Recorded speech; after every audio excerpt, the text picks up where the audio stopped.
It's Thursday, December 11th, 2025, and we're talking about the peace plan and Witkoff and Kushner going back and forth and Trump putting pressure on Zelensky and what's actually in this peace plan. Well, there are a number of articles that have come out recently talking about this. I'll show you one that's general, I'll show you one that's specific from the Wall Street Journal, and then I'll show you a few other things before we're done. Okay, so Trump's revamped peace plan is essentially, again, this is Noel Reports, is essentially a recycled version of the controversial 28-point proposal, a package of 4 informal documents heavily skewed in Russia's favor. I think it is heavily skewed in Russia's favor. Okay, it suggests recognizing Russian control over Crimea, Donetsk, and Luhansk, so Putin's getting almost everything that he wants here, freezing the front line in Zaporizhia and Kherson, so he's getting 75% of those territories as well, and locking Ukraine into a demilitarized buffer zone. NATO membership blocked indefinitely by U.S. veto. Security assurances replace binding guarantees, echoing the failed Budapest memorandum. Ukrainians have seen this before. This is the sequel. The plan proposes U.S.-led control over Ukraine's recovery and natural resources, with Washington taking half the profits from Russian assets.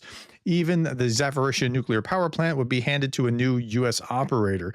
They actually do like the U.S. operator of the Zaporizhia nuclear power plant part, but I'll explain why in a moment. The only document binding Ukraine is legally enforceable, with Trump personally heading the so-called Peace Council. If signed, Ukraine loses land, sovereignty, and its future, while aggressors get rewarded and the rules-based world order collapses. Okay, now that's commentary here, but there's a lot to, especially at the end. Like, what about the rules-based world order? What about you can't go and just seize territory from another nation like the Russians have done? Now, I'm going to show you this. This document here is the Wall Street Journal. And we're going to move this, give me a second, over here. This is the Wall Street Journal, and it doesn't look like the Wall Street Journal, but it is. I get it from my university library because I don't have a Wall Street Journal account, and university libraries have, well, the Wall Street Journal. Here's the full text. Here's a sample, a simple description of what peace should look like in Ukraine. A sovereign nation, its borders protected by international security guarantees, that is part of the European Union, and rebuilding its economy with big investments from the United States and Europe. Trump could still blow it by squeezing President Zelensky and his European supporters so hard that they choose to fight despite the awful cost. That would be bad for everyone. But I think Trump is blowing it. I think he's only putting pressure really on the Ukrainians. The pressure is nowhere near as hard on Putin. Like, what does Putin have to give up? You're talking about giving up Donetsk and Luhansk, and Zaporizhia and Kherson are at the contact line. Not that Zaporizhia and Kherson go back to the Ukrainians like it's an even trade, because nothing's even about this. Okay, despite the shaky foundation, the Trump peace effort has some promise. The best protection for Ukraine is a combination of binding security guarantees and future economic prosperity. And they're focused way more on the future economic prosperity than the security guarantees for my taste. And they know that the package will fail unless Zelensky can sell it to a brave but exhausted country. So I don't think that a plan like what we're seeing here is actually going to move forward in a meaningful way without significant modifications because of this. The negotiating package involves 3 documents, a Ukrainian official told me: the peace plan, the security guarantees, and an economic recovery plan. Here are some of the ideas being explored as described to me this past week by U.S. and Ukrainian officials. Again, this came out yesterday, I believe yesterday, or maybe the day before. Ukraine would join the European Union as early as 2027. Well, they're already on a path to the European Union, so this shouldn't even be in the document because it's not really giving them anything that they're not already on the path to. Putin has said many times he doesn't care if they join the European Union. So why is it even there? It looks like some kind of concession from Russia when it really isn't. The Trump administration thinks it can overcome opposition from Hungary, from Orban, who has said that he's going to veto the European Union entry. But Trump can persuade Orban if he wanted to. It would force Ukraine to control its pernicious culture of corruption in state-owned businesses. Okay, That's fair, but it shouldn't even be there in my estimation. Quick EU membership for Kyiv looks to me like a victory, but I mean, again, okay. The United States would provide what are described as Article 5 like security guarantees to protect Ukraine if Russia violates the pact. So, first, it's when Russia violates the pact. It's not if Russia violates the pact. And Article 5 like security guarantees. Look, if you really want to stop this thing from going anywhere, have NATO all vote to say, if Ukraine is in NATO, all but with one trigger point. If Russia invades, Ukraine's in NATO. Like that's it. Like everybody has voted that if Russia crosses the border in any way ever again, or sends missiles into Ukraine, Ukraine's in NATO. If you did that, I think you'd have a legitimate guarantee. These I'm not really sure about. European nations would sign separate security guarantees. If Russia violates the pact, Ukraine wants the U.S. to sign such an agreement and have Congress ratify it. That's going to be a sticking point. I don't think that Trump wants to have Congress ratify it, because when a ratified treaty is there, it's second only to the Constitution. Constitution, ratified treaties, other laws of the land. That's the way that these things work. European nations would sign separate security guarantees. A U.S.-Ukrainian working group is exploring how the details would work and how fast Ukraine and its allies could respond to any Russian breach. The reliability of the U.S. guarantees is arguably undermined by language in the national security strategy that just came out over the last week. By the way, I compared the U.S. security strategy 2025 to Biden's in one video, and in another video, I compared Trump 2.0 to Trump 1.0, which is radically different. You got to go back to those if you haven't seen them. Okay, and how fast Ukraine and its allies could respond to any Russian breach. The reliability of the U.S. guarantees is arguably undermined by language in the national security strategy that seems to erode the NATO alliance, on which the guarantees are modeled. Ukraine's sovereignty would be protected from any Russian veto. Okay, so why Russia has been able to have any Russian veto over anything, including NATO, I just don't understand. Limits on Ukraine's army. There's talk of raising an initial U.S. proposal for a 600,000 soldier army to 800,000. Why are there caps on Ukraine's army? Ukraine didn't invade Russia. Russia invaded Ukraine, which is roughly what Ukraine would have anyway post-war. But Kyiv refused any formal constitutional cap, as Russia wants. I think Kyiv should be saying Russia should be capped at 300,000 or something like that. I mean, like, why not? Why is Ukraine not requesting that in return? A demilitarized zone would be established along the entire ceasefire line, all the way from Donetsk province in the northeast to the Zaporizhia and Kherson regions in the south. Behind this DMZ would be a deeper zone in which heavy weapons would be excluded. This line would be closely monitored, much like the DMZ that divides North and South Korea. This seems like a horrible end to this war. If that's what happens here, and there's just a DMZ, and then you have constant tension between Ukraine and Russia with the DMZ, like in North Korea and South Korea, I mean, this sounds terrible. Land swaps are an inescapable part of the deal, but Ukraine and the U.S. are still haggling over how the lines would be drawn. Russia demands Ukraine give up roughly 25% of Donetsk. It still holds, that is, that area where the fortress belt is. The Trump team argues that Ukraine is likely to lose much of that in battle over the next 6 months. And today, I was just talking about this from the ISW. The ISW is estimating it would take 2 to 3 years to grab that territory. So who's advising Trump? That's really part of the problem here. The Trump team argues that the Ukraine is likely to lose much of that in battle over the next 6 months. In any event, it should make concessions now to spare casualties.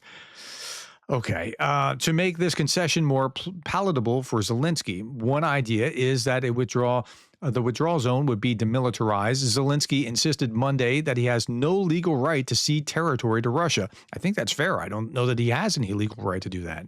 Then you have the Zaporizhia nuclear power plant, largest in Europe, would no longer be under Russian occupation. Negotiators are discussing the possibility that the United States might take over running the facility. Strange as it may sound, that appeals to some Ukrainian officials because it would provide American tripwire against Russian aggression. The Trump administration would seek to foster investment in economic development in Ukraine. One source said the funds would be more than 200 billion in Russian assets now frozen in Europe. Isn't that fascinating? So they'll take Russian assets from oligarchs and give that to Ukraine, and still Putin's really lost nothing. It's just his oligarchs have lost that. Trump's negotiators already proposed making 100 billion of that stash available to Ukraine for reparations. Now, that's not going to get you anywhere. 100 billion in reparations is not anything. A year, maybe even 2 years ago, I read that there was already 500 billion, half a trillion in damage in Ukraine. And they're going to look at 100 billion as reparations. U.S. officials are talking with Larry Fink, executive of the financial giant BlackRock, about reviving the plan for Ukraine Development Fund that would attract 400 billion for reconstruction. The World Bank would also be involved. Trump, to be sure, wants similar investment and reconstruction initiatives for Russia. What? For Russia? Why? What was really damaged in Russia? Because your oil refineries are being damaged? The premise for Kushner and Witkoff, both devout capitalists, is that countries that trade and prosper don't make war. Okay, so I understand this line, except that what Russia has done is make war because anyway, so this was the reason behind Nord Stream and Nord Stream 2, except the factor here is Russia. Okay. Rather than trying to squeeze Zelensky into a deal, Trump negotiators should work with European allies to create a package of security guarantees and economic incentives that attract enough that's attractive enough that Ukrainians would be willing to swallow the bitter pill of giving up the slice of Donetsk that Russia has failed to conquer. Don't do it. Just don't do it. Otherwise, Ukrainians will keep fighting. Why are only the Ukrainians having to give up territory here? Because that's what this amounts to. Ukrainians are the only ones that are having to give up land. The big, I'm all for a buffer zone in, say, Bryansk and Kursk and whatever else, but okay. The biggest mistake Trump can make is to insist that it's now or never. And that's what Trump seems to be trying to push toward, because he just wants to get a conclusion. He's not really worried about the fairness of it. He seems to be acting as a realist, which means who has the power and the ability to do this to the other is okay. That's what they'll get. As Trump observed several decades ago, the worst thing you can possibly do in a deal is to seem desperate to make it. That makes the other guy smell blood, and then you're dead. But that's where Trump seems to be. He seems to be desperate to make a deal. Okay, so that's the Wall Street Journal article. Then we have a couple other things here that we want to look at. Here's Axios talking about it just today. Ukraine gave Trump administration on Wednesday its point-by-point response to the latest draft of the peace plan. Now, we don't know exactly what's in it. Volodymyr Zelensky faces growing pressure from the U.S. to swiftly accept Trump's 20-point peace plan, which includes major territorial losses and other concessions. President Trump said that he was waiting to see Ukraine's response, adding that some people say it's closer than it's ever been. He keeps saying that as if just saying that's going to make it true. Zelensky's national security advisor, chief negotiator Umerov, sent the Ukrainian response to Jared Kushner, Trump's advisor and son-in-law. The Ukrainian official said that the response includes comments and proposed amendments to make the whole thing doable. The Ukrainians sent their response to the U.S. after several days of consultations with their European allies, mainly the E3, that's France, Germany, and the U.K. The officials said that Ukrainian response included new ideas on how to solve sticking points like territory and the Zaporizhzhia nuclear power plant. And so Trump held a call with the E3 leaders on Wednesday, today is Thursday, amid tensions between them over the peace plan. And there is a quote, "We discussed Ukraine in pretty strong words. We'll see what happens," unquote. So don't know what's going to happen there, but Trump just wants to get a deal done so that he can claim a 9th win, even though Thailand and Cambodia are back at each other, and so are Sudan and Congo. So you probably need stronger guarantees. Okay, so these are all the points of it. The territories being traded, Zaporizhzhia, given over, lost. Zaporizhzhia and Kherson is supposedly frozen at the line of contact. The Donetsk totally given over is what the Russians want. Ukrainian army capped at 800,000, security guarantees Article 5 like, but not really Article 5, and we don't know how that'll work out. Elections must be held as soon as possible. Okay, put that in there. You can put that in there all day long and twice on Sunday because it doesn't matter. They're going to have elections as soon as the war is over and there's no martial law, then elections kick in 90 days. So that's fine. Zaporizhzhia nuclear power plant, as we talked about, and in Russian assets intended to be partially unfrozen for these purposes. Latest Trump peace plan draft doesn't require Russia to withdraw troops from Donbass. Only Ukraine must pull back, creating a demilitarized buffer zone. So that just seems so wrong. Zelensky sees this as freezing the war. The plan also pushes Ukraine to accept territorial swaps, which U.S. officials call inevitable in any future deal with Moscow. They need to see Russia on its back foot and Russia losing before anything will change with that. Trump was just saying that 82% of Ukrainian people are demanding a settlement be made. What? They haven't had an election in a long time.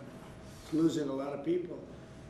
And it's possible that the people, if you look at the polls, I will say 82%, there was a poll that came out, 82% of the people are demanding a settlement be made, Ukrainian people. I don't think that's quite right. I don't know who's feeding them this information, but that's problematic. Representative Don Bacon says, I totally disagree with President Trump asking Ukraine to give up additional territory for a peace deal. This rewards the invader and does nothing to guarantee peace in years to come. This is appeasement. This is not Reagan. It's Chamberlain. Okay, I'm going to leave you with that. My shout out is going to go to Sasso Savic. Undergraduate YouTube member. Thank you, Sasso, for your support. And thank all the rest of you. I thank you very much for listening to me to this point. Thank you for the likes, the shares, and the subscribes. Tell me what you think about what you saw here in the comments below. And thank you for being the kind of person who cares about Ukraine.